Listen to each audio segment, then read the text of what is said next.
Welcome back to AS English. In this video, you can see the subject plus verb plus object pattern.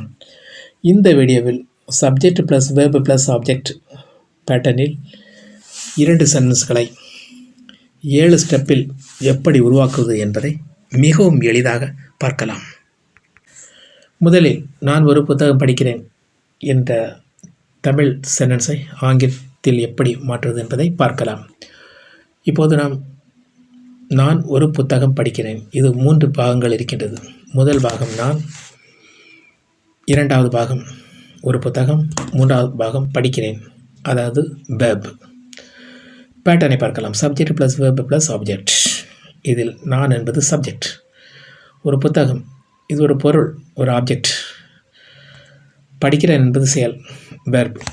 இதுவரைக்கும் உங்களுக்கு நன்றாக புரிந்திருக்கும் என்று நினைக்கின்றேன். அடுத்த ஸ்டெப்பு செல்லலாம். 5th step. நான் என்பது ஆங்கிலத்தில் ஐ.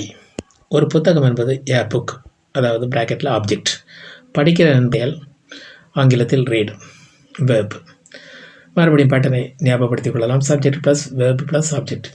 இதை அப்படியே நீங்கள் அப்ளை செய்யும்போது ஐ ரீட் எ புக். அவ்வளோதான். இப்போது இரண்டாவது சென்டென்ஸை பார்க்கலாம். அவள் பால் குடிக்கிறாள். இதில் 3 பாகங்கள் இருக்கின்றது. அவள் என்பது யார் என்ற கேள்விக்கான விடை. பால் என்பது என்ன என்ற கேள்விக்கான பதில் பால். ஆப்ஜெக்டில் இருக்கின்றது. குடிக்கிறாள் செயல், வேர்பில் இருக்கின்றது. பேட்டர்னை பார்க்கலாம். Subject plus verb plus object. அவள் என்பது சப்ஜெக்ட், பால் என்பது என்ன என்ற கேள்விக்கான பதில் ஆப்ஜெக்டில் இருக்கின்றது. வேர்ப் குடிக்கிறாள். அடுத்த ஸ்டெப்பு செல்லலாம். இதில் அவள் என்பது ஆங்கிலத்தில் சி, சப்ஜெக்ட்.